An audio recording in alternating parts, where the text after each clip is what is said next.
Welcome back to the Shared Security Podcast. I'm your host, Tom Eston, and today we've got a very special episode lined up.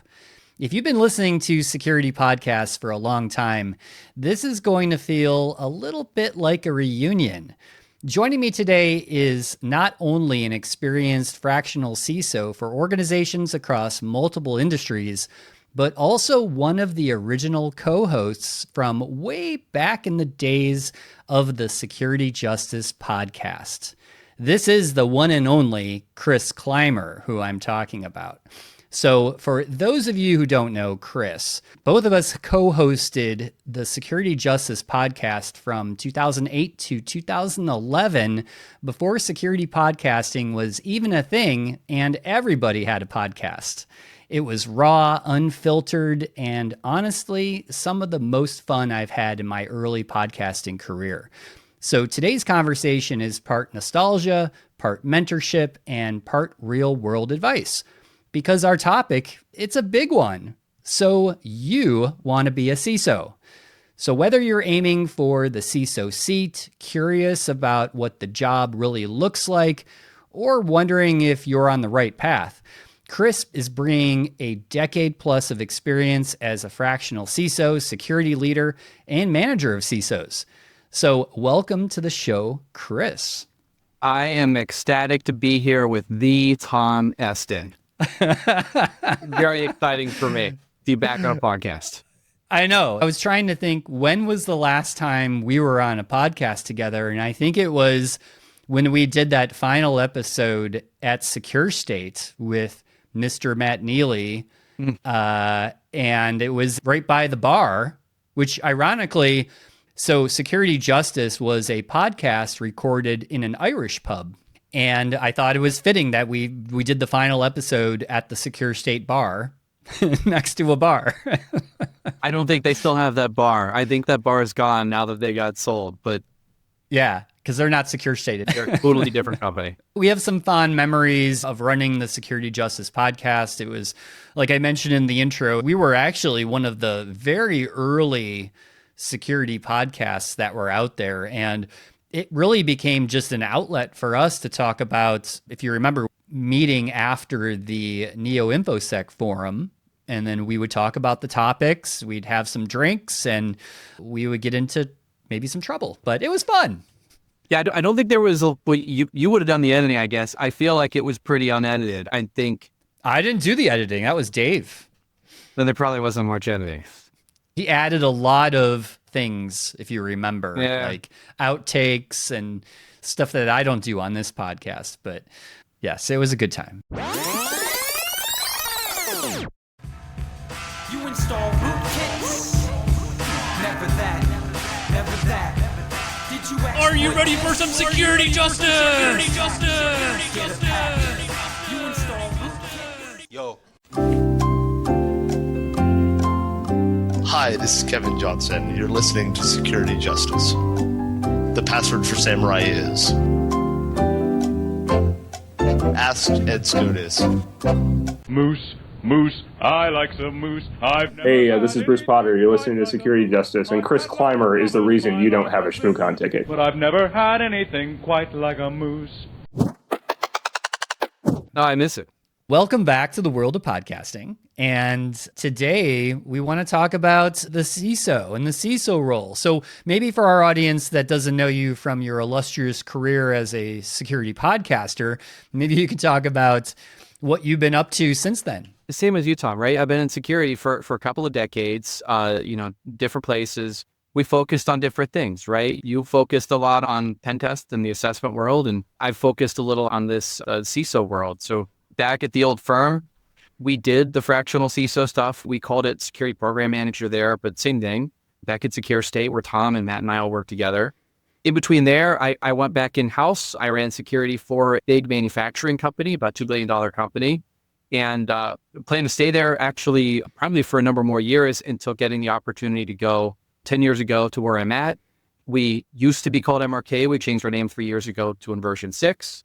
And gotten to hire a lot of good friends of mine over those 10 years, names that some of which probably go back to security justice days. Like I know Jack Nicholson would have been in the bar and around for that. And he works with us now, and Jason Midow, and working with guys like Matt as customers. And it's great. I've been doing that for 10 years. And for anybody that doesn't know, Fractional is basically a CISO for a bunch of different companies, right? So it might be small, might be big. On what you do varies depending on that. And we'll probably get into more of that. But it really is that simple concept of somebody that doesn't want to hire a full-time CISO. They say, you know what? I think somebody could do this job in a few days a month, a few days a week. And that's the way I want to go about it. Yeah, it's become really popular, honestly. Like you've probably seen this, more customers asking for this. And I think it's a good fit for, you'd say, what, small to medium-sized organizations, but it may even stretch even further than that. Are there larger companies that are taking advantage of that? So we've got some that are publicly traded. We've got some that are tens of thousands of employees. It definitely skews more towards SMBs, right? The value prop's really strong there because somebody like a Jack or a Jason, they wouldn't be able to hire them full time. What it would cost to bring them on board just wouldn't fit their budget. And then the other thing that happens when you bring on a CISO as an employee, we've all seen this, I'm sure. They come in and you don't just want to be the CISO, you want to build out your team. And so you say, I know you stretched to hire me on as part of your team. I need to hire 5 people. And then the year or two after that, you say, you know what? A couple of those people, they need to be managers. They need to be directors. I need to have 20 people. I need to have 30. This isn't in the budget, right? You know, if this is a 200 employee company, their heads are spinning around. This wasn't something they planned on. And then if they can't provide that, right, there's a lot of people that take these in-house roles because they seem like a fit at the beginning. But after those couple of years, when they realize there's not a lot of progression for them, they will leave and they'll go be a CISO someplace else larger and they'll keep moving up that stack. So yeah, we can give them a little more retention. The challenges that our team gets is that they get to put that CISO hat on for maybe 10 or 12 different companies. And one is a hospital, and one is a manufacturing company, and one's a technology company, and one's a law firm, and one's a bank. And they get to stretch those muscles in different ways and work with different teams, but be part of those teams, just like an employee. So it's interesting work. It can be a lot of work. It can be fun. 10 years ago, I feel like I was constantly trying to explain what it was. And in the secure state days, it would take us 3 years to even get to the conversation. More and more now, we walk in and they know exactly what this is, and they understand the concept because they've got a fractional CFO, they've got a fractional revenue officer. You know, these are things that are just more common. Yeah. So maybe we should just take a step back too and just like maybe talk about what is the CISO role. And of course, maybe some people that don't know what a CISO is, that's Chief Information Security Officer. But in your opinion, like what is that role, like defining the role itself? The simple version is the CISO is whoever is ultimately accountable for security in that organization, right? So it's their job to make sure that we're not going to have an incident, we're not going to get ransomed, we're not going to fail an audit, we're not going to fail our customers. That's the simple version, right? What it looks like is going to vary depending on that organization and how big they are and what their problems are. Meaning that a CISO, you might have a CISO at a 20 employee financial services company. You know, I've dealt with that where they're working with enough regulations. They have clients that worry enough about security. Even with 20 employees, security is really important. The CISO in that organization, you can imagine, is really hands-on. They don't get a big team of 100 people to help them get the work done.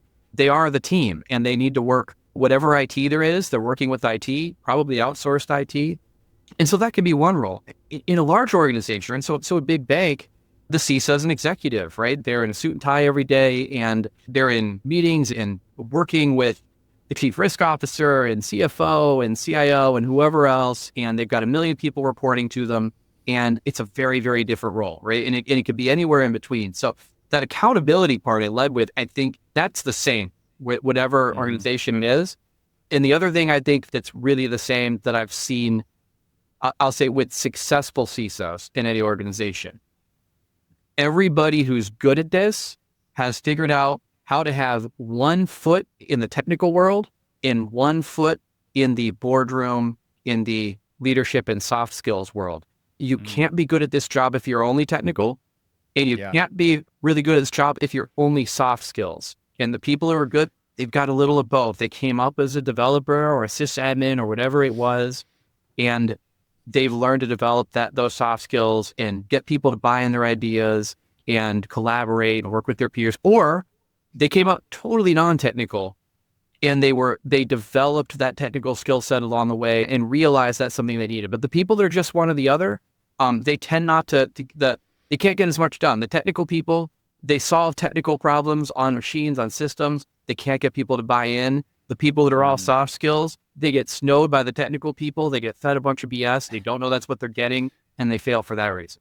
Yeah, that's a really good point. And I agree with that completely, because I've seen and worked with CISOs that have been on both sides, but also a good blend of that technical and business personal skills, right? Those are super, super important, because like to your point, if you can't talk to the board, as a CISO, you're gonna struggle. You're gonna have a hard time, and that leads me to one of the questions. And we've had the CISO talk on this podcast before, and I think what often comes up is the CISO gets blamed, right, for, oh, there's a data breach. That's got to be the CISO's fault because they didn't put in this control or didn't have the right detection or things like that. How do you see that nowadays with this blame game of the CISO just gets blamed for all the bad security things that happen in a company? It's definitely still a problem. And I would add, it's whoever the organization has decided to hold accountable, because sometimes that's the CIO. Sometimes it's a risk officer. Sometimes it's a director within the IT department that's been given security responsibility. So that's one thing. If you are that person, if you realize I am responsible for security, regardless of your title, think about that and think about what's going to happen if there's an incident, and think about if you are resourced effectively to prevent those things from happening. And if not, if you've communicated them well, which kind of ties to all the stuff we were saying a minute ago, the communication skills, the technical skills. Every single CISO is going to, any organization, there's never a CISO that you're going to talk to that's going to say, I have too much budget. You gave me too much money. I don't know what to do with it all, right? That everybody always wants more than they have. So there's a difference between, I wish I had more and I don't have enough to actually be effective for the risk I'm being asked to manage, right? And ultimately, manage, not own. The business owns the risk. You need to communicate it up. But to your question, I see this happening constantly. And in my world, what I deal with is like that turnover, right? I deal with a lot of places where the CISO's left after a couple of years, or the CISO's been asked to leave over a couple of years, or I've seen them go through 3 different leaders for their security department over 5 years for all of these different reasons. It's a really stressful job. And one of the interesting things in the fractional world that I didn't expect, but now understand, this is actually less stressful. And the reason is, if you are the full-time security leader, that's your mortgage. You're worried about what can happen. A lot of places, you're not even protected, by insurance as a true officer of the company. You're kind of on the line. You're holding more risk than you should. A lot of CISOs are under-resourced and stressed out and really frustrated, despite having reached the role that they feel like they've been working towards for a long time. I tell clients all the time when we're selling, I say, look, the beautiful thing about bringing us on is if something bad happens, it's way easier to fire a consultant than it is to fire an employee. Certainly the 10 years I've been with this company, that hasn't happened, right? We've been through incidents. We've absolutely been through incidents. Bad things have happened. We've dealt with ransomware. We've dealt with malicious insiders. We've dealt with other stuff. I can't think of an instance where somebody has kind of pointed the finger at us and said, you let that happen, see you later. And I think one of the reasons for that as well is we're balancing between multiple customers. So if one of the guys on the team loses that customer, well, they've got 9 more. And inherently, they are walking into an incident, I think, cooler and calmer than somebody whose entire livelihood is riding on that. And so when we do come in and manage an incident and explain it to the board, we're able to be really level-headed. We're able to be really objective in a way that I think you can't be as an employee. And I'm by no means do I think everybody should be fractional. Many organizations need to have a full-time leader, but it's a really interesting observation I've made doing it as a fractional of, I think our stress level is lower. And I think that stress is a really big problem for the internal security teams, not just CISOs, everywhere. Oh yeah, it's a lot of pressure, and yeah, especially at that high level up in an organization, like it could get pretty bad. But speaking of like, walk us through a day in the life of a CISO. Like, what do they do on their day-to-day basis? Yeah, it's obviously going to vary day by day, so I'll roll together what will probably sound like a busy day. So you're going to be you're wearing all these different hats, right? You are probably participating in a number of different projects in the organization, right? Weighing in and making sure the organization isn't introducing undue risk, right? And, whether it's by the technology they're picking, the vendors they're picking, and I'm going to roll up too. Some of these things might be a team effort, right? You might have, but consider a part of that CISO office, so to speak. You're going to be involved in projects. You're managing that risk. If there's an incident, you are leading the incident, you're leading the response, and you're absolutely going to be communicating to business leaders outside of just IT. If there's a board meeting, you're probably going to be the one presenting to the board. You're probably not going to get a lot of time. Security is one of many, many things that they want to talk about. You might get 15 minutes and that's it. And you prepared for it for 2 months. You've agonized over the slides and you've got to boil them down and throw half of it out. And you need to be able to pivot from that towards, maybe you've got another effort where you are trying to harden systems. You're trying to tune your SIM. You're trying to make sure you're getting the most out of your SOC vendor. I had one, let me think, this is a great convergence one. I had a PCI compliance thing I've been working with the customer where PCI compliance sounds boring and all of here, but there's the PCI control that's super in the weeds that they added in a most recent version of PCI 4. You have to do things to make sure that bad guys can't manipulate the headers and other kind of client-side code when they're accessing your payment application. And there's this really long explanation that nobody understands that explains all the things that you have to do to make sure that doesn't happen. So I've had many conversations where I'm explaining first to the compliance team and then to developers what this thing even means and what to do about it. And then talking the developers out of rolling their own code, because every developer looks at something like, oh my God, I can solve all of that. And so I have to explain, I understand this is all really wonky and about development stuff, but your PCI auditor is going to ask you 100 questions if you roll your own solution. And if we buy a solution that somebody markets as ready for this for PCI, they're going to ask one question. Let's go buy something. So that's as I'm like meandering with, that's probably a really good example of you're exercising all these different muscles, right? You need to understand really specific things about the compliance regime the company's going through. You need to understand the technical aspects of exactly how do these attacks work with client-side code? Why does the PCI Council even care? And you need to be smart enough about auditors and business to go, just go buy that tool. It'll be cheaper than rolling your own code. Yeah, and you mentioned some really good highlights of what I would say is a really good CISO, the soft and technical skills, a good blend there. What else comes to mind when you think of what a good CISO looks like? So they ought to have good business acumen, that kind of in that last bit I was giving you.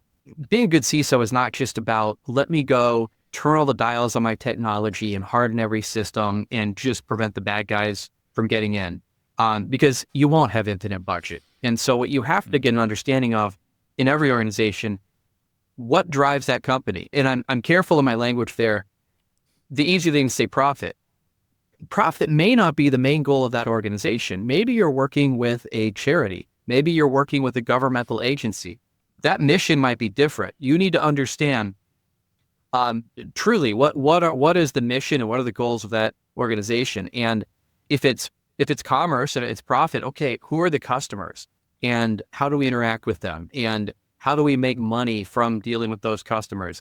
And then protect that, right? You're not going to protect everything everywhere always. You need to protect the things that are impactful. And the same in the non-profit oriented, right? If you're at a government agency, and I don't know which agency does passports, but whatever agency prints passports, that's their mission, right? And what you need to do is make sure that passports can be created safely and securely, and a bad guy can't get in and tamper with that supply chain and cause fraud or whatever. And You need to protect that. So wherever you are, you need to understand that mission. Need to understand who your customers are.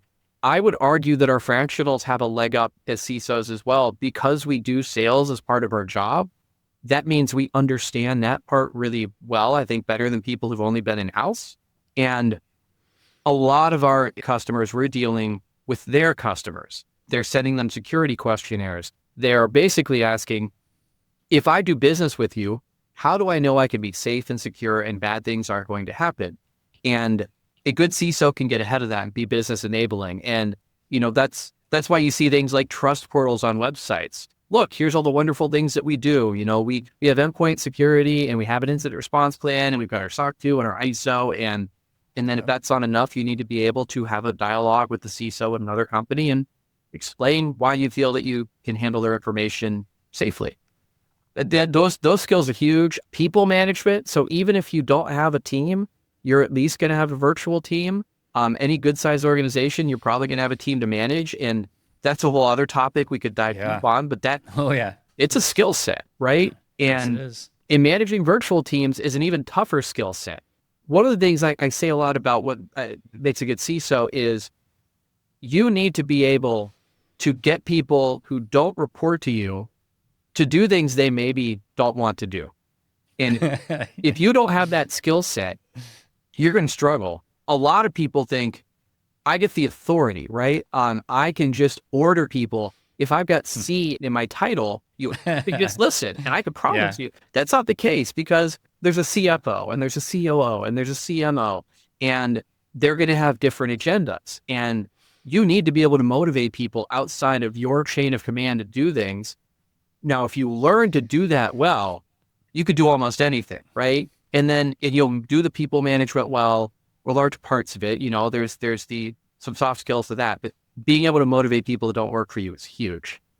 Yeah, I could see the flip side of being a fractional CISO and even the other executives looking at you as you're just a consultant. What do you know? You don't actually work for the company. Have you had situations like that where it becomes a little more like challenging to convince people because you're looked at as like a consultant? You dealt with this being in consulting as well. The funny thing is, I would actually say the opposite. I think that sometimes our voices are louder because they know they're paying for us under a consulting budget. Okay.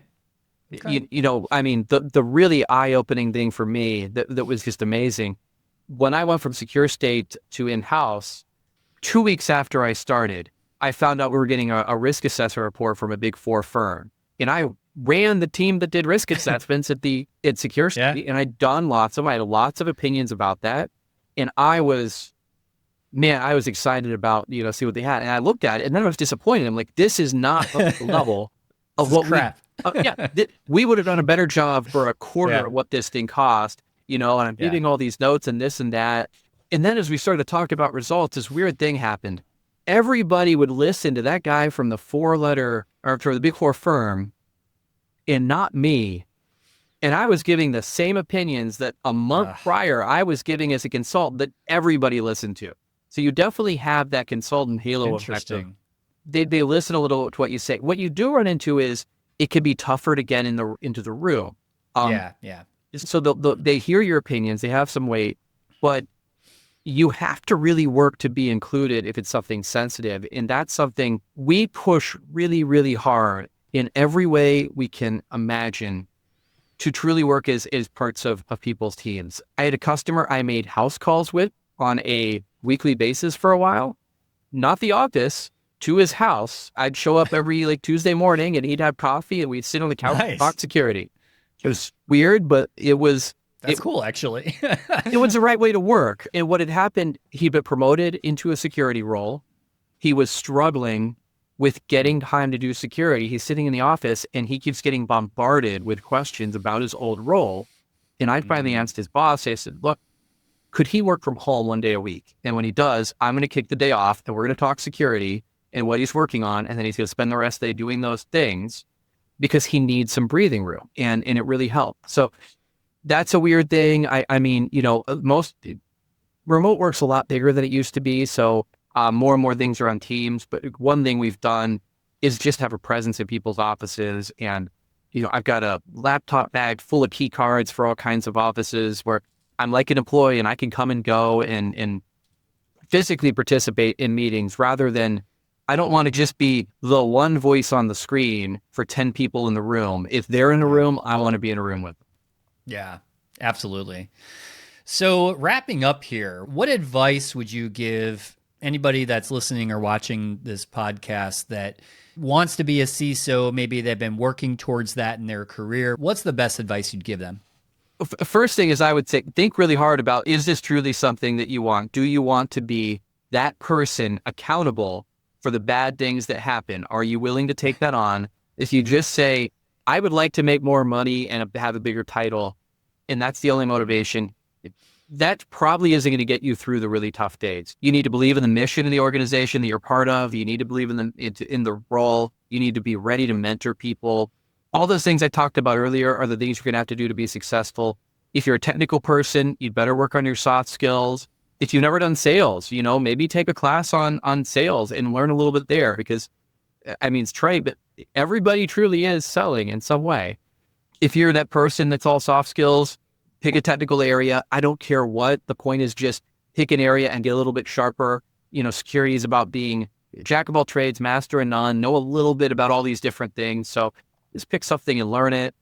I talked about this earlier, like really learn about the business, whatever it is that you're going to be in that role. You might get hired directly into this role.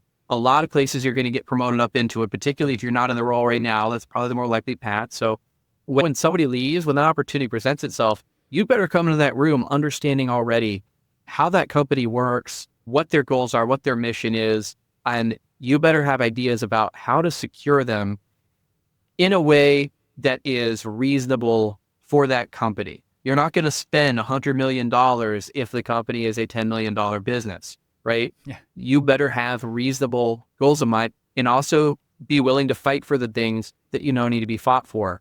Your job is going to be to identify bad things that can happen before they do and walk that line of you can't be Chicken Little and so far from where people are really ready to be that they don't listen. But if you don't raise up the problems that you see, they're all going to look at you when they actually happen. Yeah, that's great advice. The other thing I would add to that, which kind of ties into sales skills, is negotiation skills. Yeah. Because that's a big one that I look at negotiation skills as it's more than just executives or CISOs, right? That's actually a life skill when you really look into it, because we're negotiating everything we do every day, personal relationships or friends. There's always negotiation. So I really like that you've added that. And there's a whole art to that, right? I think ideally, if you can find a way where you're getting your goal and you're helping somebody else achieve theirs, everybody's a lot better off. It's a win-win. If you just go in, hey, I'm the security guy and I'm here to help and I'm going to take away your access and lock down your systems. Think about some of the stuff from earlier. I'm like, hey, I understand that you have customers that are asking you about CMMC compliance and DFARS. And do you know what those things are? No, I'm here to help. Let me do the things we need to do so that we can get compliant. I will need your help getting some budget, but I will get you the flag you need to wave so that you can win business in the DoD supply chain. Everybody's happy, right? And you work together. So, Chris, this has been awesome. Where can our listeners find out more about you and everything you got going on? Inversion6.com. That's inversion6.com. That's where I've been for the last 10 years. That's where me and Jack and Jason, everybody are. I was thinking, I have no website up on the personal domain. Like, if that or LinkedIn. We'll go with LinkedIn. Yeah. Feel free to add me there. I'm always happy to network. If people have questions about the CISO role, about what it's like, if there's people that are thinking about being fractional and are wondering what that challenge may be, I would absolutely welcome anything like that. I think my LinkedIn is, linkedin.com/in/Chris Clymer. It's just my name, CHRISBLYMER. Yep. Awesome. This has been great, Chris. Just great catching up. And thank you so much for your insights into fractional CISO and the role of the CISO. I think it's a super important topic, and I think it's going to be really valuable for our listeners. So thank you again. No, thanks for having me, Tom. This is fun. Yeah, we'll have to get you back on, and we'll do another Security Justice reunion with the rest of the crew one of these days. So. We'll need beer for that. Yeah, I don't drink anymore, so I'll have a lemonade instead. How's that? That'll work. All right, Chris, thank you. And for everybody else, thanks for listening. And we'll have links in the show notes for how to connect with Chris. And of course, I will actually link the Security Justice Archive. If you're actually curious to listen to episodes of the former Security Justice podcast, I will link that for everybody. So be warned. Thanks, everybody. Thank you for listening or watching. If you liked this episode, hit subscribe, share it with your friends and colleagues, or jump into our community at sharedsecurity.net/supporter to keep the conversation going. Thanks again, and we'll see you next week for another episode of Shared Security.